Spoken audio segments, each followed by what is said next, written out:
عصف الأنين بداخلي كم مرة قد ذاق قلبي من أساه محلا تمر وكم كرهت مصابها لكن رأيت الخير يسكب في أنا كم مرة قد ضقت من عظم البلاء. بسم الله الرحمن الرحيم. الحمد لله رب العالمين والصلاة والسلام على نبينا محمد وعلى آله وأصحابه ومن تبعهم بإحسان إلى يوم الدين. ما بعد. Assalamu alaikum wa rahmatullahi wa barakatuhu. One might be asking themselves, which, it's a fair question to ask, that Haji, look, you've responded to Shamsi, Dawah Man and various others for over a year now. We get the point, you've made your point, tabarakallah, you presented many evidences, we are content with your evidences. Why are you continuing this on? And that's a very good question. That's a very, very good question. And I'm going to answer this very briefly. This particular group or movement has made it their life mission to make Muslims feel uncomfortable if you do not agree with their level of thinking and their scholars and their methodology. And I can assure you, if you ask many brothers, even sisters to that matter, regarding this dogmatism and this dogmatic approach in making Muslims feel that anything they do is not good enough. Whatever action they perform or whatever scholar that they take from, and they might feel very comfortable with that scholar, needless to say, it doesn't mean that we have to agree with every scholar in everything they say. One might ask, okay Haji, it's been near enough a year and a half now since you've been responding to Shamsi, Dawah Man and co, the Super Salafi movement, Madakhila more notably. And they might ask me, Haji, come on, I'm going for a year, this needs to stop sometime soon. Or it needs to stop right now. It needs to stop right now, Haji. You made your point, mate. 7 hours, you presented so much evidences. It's getting too much now. Now, I understand the sentiment. Don't get me wrong. I appreciate the sentiment and I understand why you will feel this way. There is so much damage that this movement has caused, most notably in the West, England, UK, America and Australia maybe as well. And even in the Middle East, not to say that they've been spared from their fitna, but I'm saying most notably in the West, they have a lot of influence and impact. So they've made it their life habit of refutations. Refute this person. A person makes a mistake, refutation. If a person has an opinion that doesn't agree with certain scholars that they respect and take from, then no, this scholar is a deviant, this scholar is a muqtadi'ah, and this is where the problem is. This is this classification, which is a hukm shari'i. And some charlatans have been raised, and their status have been raised to sheikh and ustad, and these are the ignoramuses that are issuing tabdi', haven't, studied. Forget qualifications, because that's the next argument they use. You don't need to be qualified, but they've got the relevant tools and they have studied the religion. Regardless, the qualification is something that is consistent with affirmation of a person's knowledge and affirmation of the studies that they've done. And then as well as tazkiyah, about, getting tazkiyah from such and such scholar. That is, a transmission of verifying that a person has studied and has, got knowledge. We have a right to dispel and to dismantle all of the doubts that they've been spreading for over 2 decades. We have got the right to do that. And to be honest, I'm just getting warmed up. I'm just getting started. The 7 hours plus refutation and clarification and academic refutation. Bear that in mind. People might be thinking, okay, Haji, you're responding to Shamsi, you're responding to Da'wah, you're responding to X, Y, and Z. You have to be fair to me and give me justice, because a lot of my videos, which fall under the banner of refutations, are in actual fact very academic. Very academic and to the point, and I present so much evidences that one can't really say it's an attack or a refutation as such. It does include a refutation, but I think it's more directed towards an academic lesson and an academic response to those who have been promoting this Tabdi'i project and this, or technicalities rather. We have forgot about the technicalities that they keep bringing. Now this video is, to be honest, to highlight Shamsi's lack of knowledge and respect for the sources. Now, why I mean by respect for the sources, you might be thinking, Haji, that's harsh. You'll understand as the video goes on why I mean by respect to the sources. One is because they have this indoctrination of, their methodology, what their shuyukhs tell them and what their teachers tell them about this is our, madhab, and this is our usul, and this is our manhaj, and they test you with this, like, what do you think about this, or what's your opinion on this, or what do you think about this shaykh? And then if you answer in opposition to how they understand it, then no, you're mubtadi'ah, you're dal, you're mudil, you're misguiding, etc., etc. And you don't need me to go and explain it, because I'm sure many of you have experienced their dogmatism. Nevertheless, Shamsi has a habit of blowing his own trumpet. Now, what I mean by that is, he loves to praise himself. And I'm going to give you one example. This is before he met me, before I've humbled him. Okay? Well, to be honest, he hasn't really been humbled. He's quite aggressive. I think he's turned the other page, where when someone responds and educates you academically, which is an academic refutation, he responds in another way. He starts getting aggressive and name calling, etc. Anyway, you haven't answered everyone. I don't run from no one. If I in my head, and I expose him. So you heard Shamsi. This is before he had that discussion with me. Literally, I think this was about a couple of hours before he approached me. Funny enough, because I'll approach anyone, and but he's regretting that day now, aren't you, son? But nevertheless, he said, okay, I don't run from no one. And if I approach anyone, in my head, I would approach them and I expose them. Alhamdulillah. Alhamdulillah. Okay. Talk about, being self-amazed with your own knowledge and your own capabilities. I've demonstrated over a year that, to be honest, mate, you're just the mouthpiece of spubs. Even when I was responding to you, you had to run to Milkshake. And you had to run to this person, and they were writing articles against me. I was thinking, hold on here. Then that one got involved, thinking, hold on here. And then this Abu Salama Muhammad Adid got involved. And then recently, this Abu Hafsa got involved. I'm thinking, oh, I'm on my own, mate. I'm on my own. Bear that in mind. Think about it. Okay? Contemplate and self-reflect and think, hold on here. Haji's on his own. And I've got Moshek, I've got Spubs, I've got DUS Da'wah man's got his people, and this Abu Salama Muhammad Adid, who's the graduate, and this is Abu Hafsa. Look, you're up against little old Haji. You're up against little old Haji. And I'm, holding my ground, mate. Biting on the gum shield. So this is the point. This is the arrogance that I am consistently responding to. And it's educational. It's very educational. Now, recently, Shamsi was trying to explain a hadith, okay? And in the process, he misconstrued the hadith so bad, I've educated him on it, meaning in a previous video about 6 months ago. So he made the mistake in Speaker's Corner. So everyone, to a certain extent, when they quote hadith, make mistakes.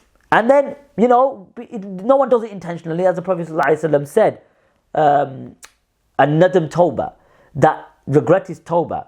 And the one that regrets a sin, وَتَائِبْ مِنَ الذَّنْبِ كَمَنْ لَا ذَنْبَ لَهُ. And the one that is regretful from a sin is like he hasn't done it. So one can make a mistake and then realize, oh, you know what, someone advises him and say, Akhi, you know what, you mixed up the hadith, you mixed up the narrators, and then you mixed up the matan, the text, be careful next time. And you say, Ana atadir, I'm very sorry, I didn't know, thanks for educating me. Shamsi is the complete opposite. When you educate him, he doesn't listen. And I'll demonstrate this in this video, where I will present now many clips where he's trying to explain a said hadith. And the title is Shamsi the Weak Narrator, and I'll explain what I mean by that when he gets near to the end. That he's trying to explain a said hadith. It's like his go-to card, this hadith is.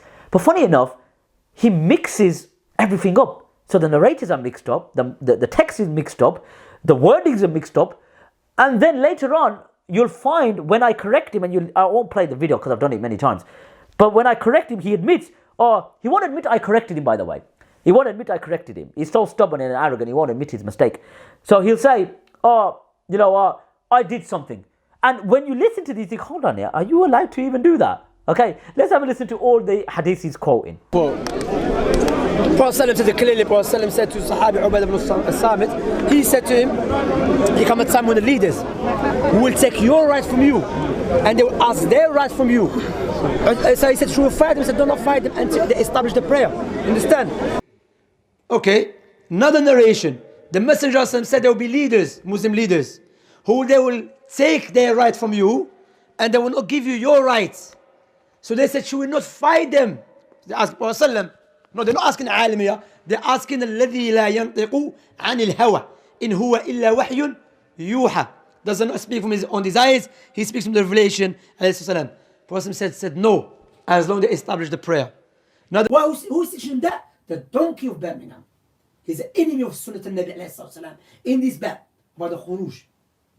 So, al-Nabi alayhi salatu said the hadith, the Muslim, there's many hadith. He said it's going to come a time that when the rulers will ask their right from you and they will not give you your right. And what is the process? Be patient.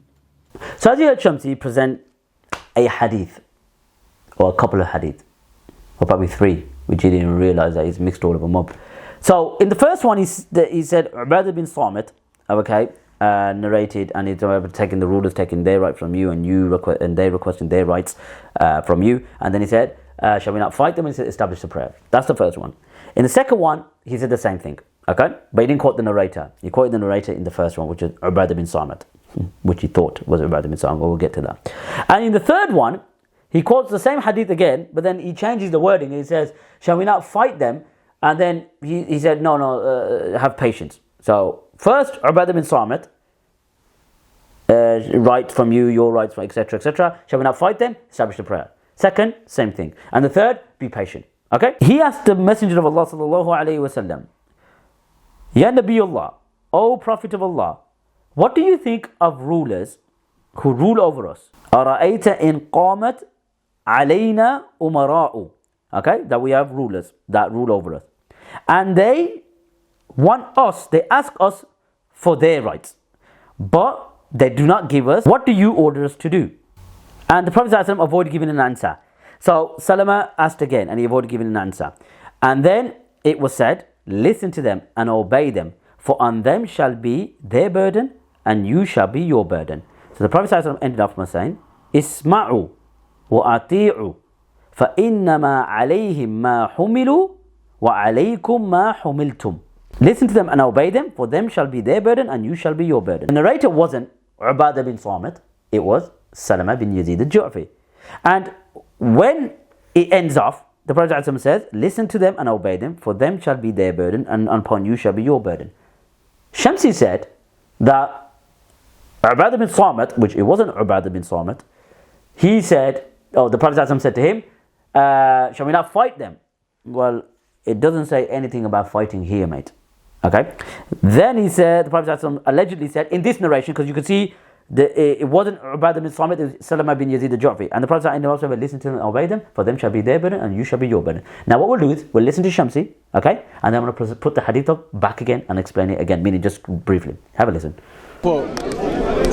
Prophet said clearly, Prophet said to Sahabi Ubadah ibn Samit, he said to him, he come at some of the leaders who will take your rights from you and they will ask their rights from you. So he said, should we fight them? He said, do not fight them until they establish the prayer. Understand? So you see, so that's what he quoted, okay? That's what he quoted. Now let's put the hadith back up on screen. Point one, it wasn't Ubadah bin Samit, it was Salama bin Yazid al-Ju'fi. Didn't say, shall we fight them? As you can see per the text, didn't say that at all. And third point, which he made, three errors. And the third error he made, the Prophet ﷺ said, for them shall be their burden and upon you shall be your burden. It doesn't say, no, providing they pray. Or providing they establish the prayer. So the second clip is the same. Okay, we'll play the second clip now. Okay, another narration. The Messenger said there will be leaders, Muslim leaders, who they will take their right from you and they will not give you your rights. So they said, should we not fight them? They asked Prophet. No, they're not asking alim here. They're asking الذي لا ينطق عن الهوى إن هو إلا وحي يوحى. Doesn't speak from his own desires. He speaks from the revelation. Prophet said no, as long as they establish the prayer. Now so you heard, he's got that wrong totally. Totally he's got that wrong, okay? Very wrong. So after the first clip, about a week or 2 weeks later, I seen the video, and then, because that video was a response to me, by the way, but I don't want to go into it. And then I educated him. I placed the hadith on screen. I go, Shamsi, you got it wrong, mate. So I educated him again for the second time. I said, Shamsi, mate, you got the hadith wrong yet again. You know, you quoted it wrong yet again. First in the park, and second time where you sat down in your mosque and you quoted it wrong. Guess what he does? Listen to this. Look at the arrogance of this person. Have a listen.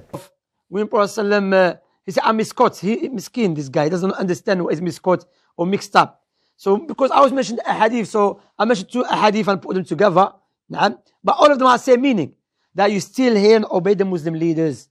Even. Did I hear you correctly, Shamsi? Did you just say, I mentioned two hadith and I just put them together?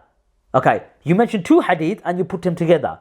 So you mixed two hadiths up. Did you not consider, one, that there's different turuq, meaning different narrators, and two, there's different text, different matan? You know, how can you just grab two hadiths and you know what, I'm just going to mix them together and just quote a hadith? When Prophet he said, I'm misquote. He miskin, this guy doesn't understand what is misquote or mixed up. So because I was mentioned a hadith, so I mentioned two hadith and put them together. But all of them are the same meaning. That you still hear and obey the Muslim leaders. Even. So you heard, I mentioned two hadith and I just put them together. So it's like grabbing one hadith from here and grabbing another hadith from here, totally different chain of narrators, and the wording could be slightly different, but all he goes, yeah, I just put them together. Yeah, just like mumble jumble them up. Okay, that's permissible. So now what I'm going to do is, the wording of the hadith that Shamsi quoted at the end, where he says, provide they establish the prayer, I'm going to present that hadith now, and you will see the wording from this hadith to that hadith is totally different. So when you said, I just took two hadith and mixed them up, the wordings are totally different. And you'll see now, the wording's totally different. So how can you mix it up? One's a different narrator who heard one thing from the Prophet ﷺ with that chain of narration, which is authentic. And then you got another narrator, which I'm going to present now, who's got a different chain of narration with a different wording. So what did you mix up? Like how dare you play with the hadith of the Messenger ﷺ like that? And who are you? Like, have some shame. Okay, as you can see on screen, we got this hadith here, and as you can see the chain of narrators, totally different from the one at the start. And the narrator of this hadith is Salama. In the future there will be leaders, and you will recognize them, and you would reject them, meaning you recognize their good deeds and you recognize their bad deeds. And whoever can see that is free from blame. And the one that denies it or rejects it is free. Okay? Is saved. وَلَكِنْ مَنْ رَضِيَ وَتَابَعَ. And the one that is pleased, the one that approves of their, meaning their bad deeds, okay, is ruined. قَالُوا أَفَلَا نُقَاتِلُهُم. Shall we not fight them? Nowadays it says, shall we not fight them? Okay, in this hadith. And the Prophet ﷺ responded by saying, لَا مَا صَلُّوا. No, providing they pray. Okay, or establish the prayers. The hadith, أَفَلَا نُقَاتِلُهُم, shall we not fight them? It doesn't mention they will take their rights from you and they would have their rights from you. Rather, it says that they will be leaders after that you know their good deeds and their bad deeds. It doesn't talk about anything about they will take their right from you and you will take their right from them. So you saying from this hadith, I took the end, okay, and at the first hadith, I took the start and I just mixed it up together. So you totally disregarded the narrators. You totally disregarded the chain of narrators. Okay, so let's present the first hadith on screen. Okay, so as you can see, the first hadith, it mentions Salama bin Yazid al-Ju'fi, and then the Prophet ﷺ was asked, what do you think we have rulers that they demand their right from us, etc., etc. And then the Prophet ﷺ avoided giving an answer. At the end, it was said, listen and obey them, for them shall be your burden, and upon them shall be their burden. The other hadith, as you can see on screen now, is totally different. It's first narrated by Salama with a totally different chain of narrators, and then he says, Salama narrated that there will be leaders, and then you will recognize their good deeds and bad deeds. And then he says at the end, أَفَلَا نُقَاتِلُهُمْ قَالَ لَا مَا صَلُّوا. And at the end it says, no, don't fight them. Shall we fight them? And the Prophet said, no, as long as they practice the prayer. So Shamsi, when you say, I took two hadith and mixed them up, okay, so which hadith then? Which chain of narrators did you borrow it from? Because remember, this is ludicrous. You can't just take hadith and start mixing and mumbling, jumbling them up. The Prophet ﷺ did not say this in one sequence. It's two separate hadith. So this is shameless, mate. This is shameless. This is weak. You know, you are a weak narrator. Unfortunately, you're a weak narrator. I will show you the classification of a weak narrator, okay, as the video goes on.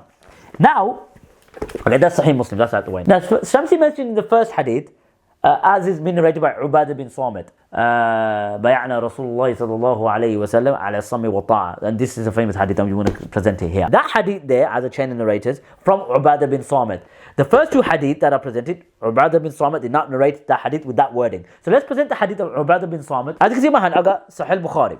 And as you can see on screen, okay, this is hadith number 7055, okay, 7055. It's narrated by Junada bin Abi Umayyah. قال دخلنا على عبادة بن صامت وهو مريض. They said that, this individual, he said that we entered upon Ubadah bin Samit radiallahu anhu when he was sick. Then they said to Ubadah bin Samit radiallahu anhu, they said, will you not narrate to us a hadith which you heard from the Prophet sallallahu alaihi wasallam by Allah which will make you benefit? So Ubadah bin Samit radiallahu anhu said that the Prophet sallallahu alaihi wasallam called us to pledge. And we pledged upon what? Baya'na ala sami wa ta'a. We pledged upon listening and obeying. Fi manshatina wa makrahina. And we pledged to listen and obey in both in times of ease, okay, and both of times of hardness, okay, wa usrina wa yusrina, and in times of difficulties and in times of ease, wa atharatin alayna. He says we would not relinquish our matter to those who are in power. He says illa an taraw kufran bawahan عندكم من الله فيه برهان. And we would not fight him unless we noticed him to have clear kufr, open kufr, for which that there is a proof from Allah subhanahu wa ta'ala. So you see here, Ubadah bin Samit radiallahu anhu's hadith doesn't mention shall we fight them. Ubadah bin Samit radiallahu anhu's hadith just talks about pledging. So what I'm going to do now is I'm going to play the clip where this is recent. So the two clips were near enough like 6-7 months ago, the first two clips. Now I'm going to play the clip, the last clip that I played right at the start, where he mentions about shall we not fight them, and the Prophet ﷺ says have patience. Have a listen. Well, who's teaching that? The donkey of Birmingham. He's the enemy of Sunnah al-Nabi alayhi salam in this bab about the khuruj. So al-Nabi alayhi salam said the hadith in Muslim, there's many hadith. He said it's going to come a time that when the rulers will ask their right from you, and they will not give you your rights. And what is the process? Be patient. So you heard, he quoted the hadith incorrectly. Again, for the third time. Okay? And this is probably about a 6 months gap from the second clip to the third clip. There's about a 6 months gap. And he quoted the hadith wrong because now he says have patience. The other two he said, no, as long as they establish the prayer. Make up your mind, mate. Like you can't be, misquoting or even getting the hadith wrong, and then you try to justify it by saying, oh, you know what, there was two hadith and I just mixed them up. Have a listen. When Prophet he said, I'm misquote. He miskin, this guy doesn't understand what is misquote or mixed up. So because I was mentioned a hadith, so I mentioned two hadith and put them together. But all of them are the same meaning. That you still hear and obey the Muslim leaders. Even they took two hadith and mixed them up, but they all have the same meaning. Well, technically, yeah. But not all of them have the same meaning from the text. If you want to look at the genre, the genre, to a certain extent has the same meaning. But you can't quote hadith like that.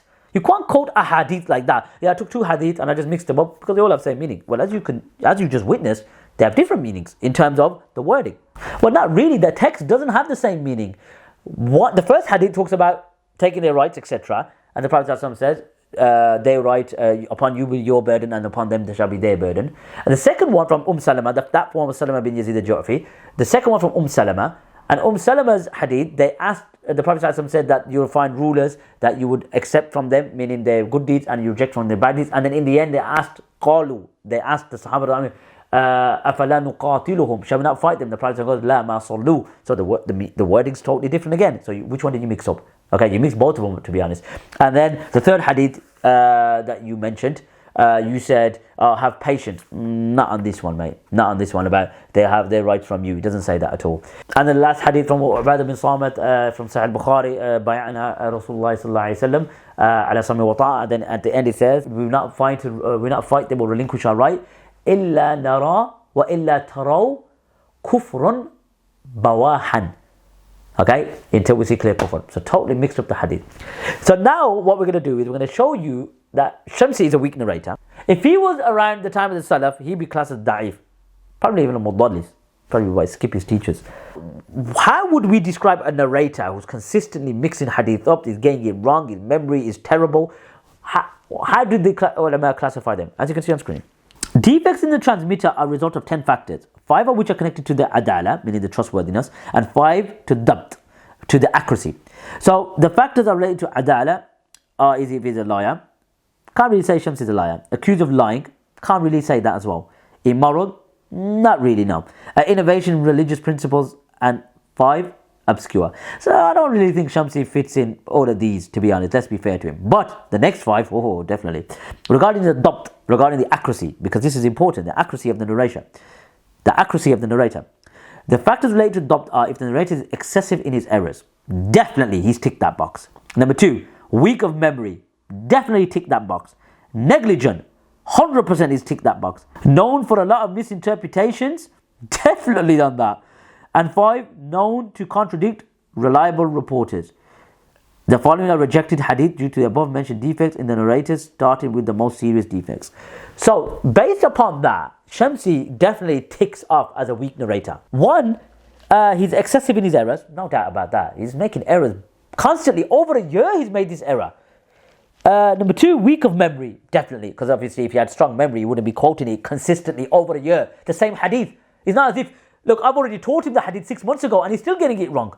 Number 3, negligent. Can't argue with that, can you? Number 4, known for a lot of misinterpretations, definitely. I want to send a message to Shamsi. Ittaqillah. Fear Allah subhanahu wa ta'ala. There's no way that you should be given a mic.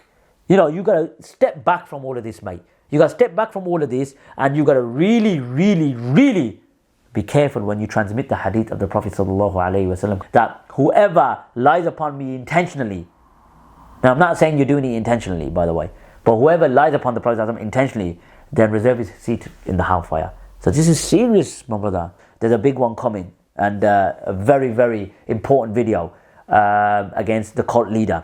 And the cult leader has been very vocal against me.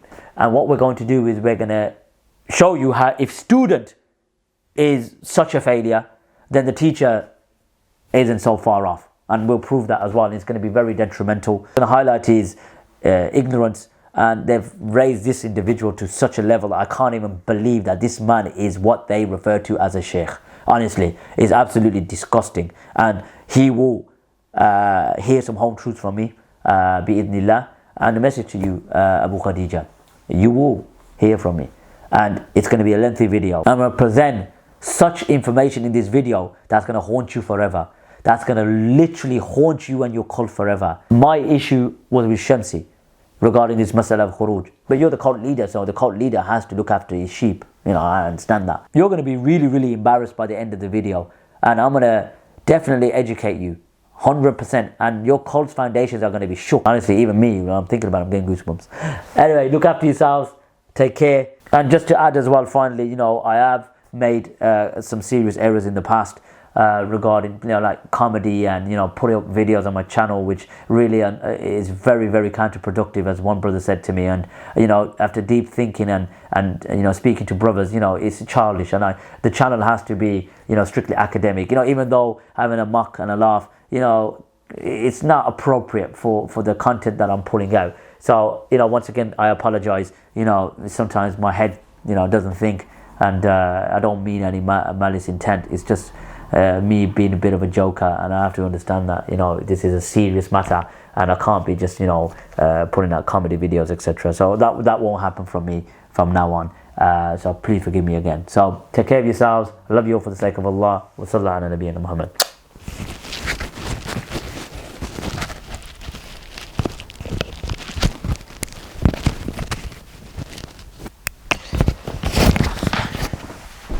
كم مرة عصف الأنين بداخلي، كم مرة قد ذاق قلبي من أساه محن تمر، وكم كرهت مصابها لكن رأيت الخير يسكب في أنا. كم مرة قد ضقت من عظم البلاء، بشر وشيطان يحاصرني أباه. كم مرة قد أظلم الدرب ضحى وتحدر الدمع وضاقت بي رؤى. كم مرة عصف الأنين بداخلي، كم مرة قد ذاق قلبي من أسى محن تمر وكم كرهت مصابها لكن رأيت الخير يسكب في أنا كم مرة قبل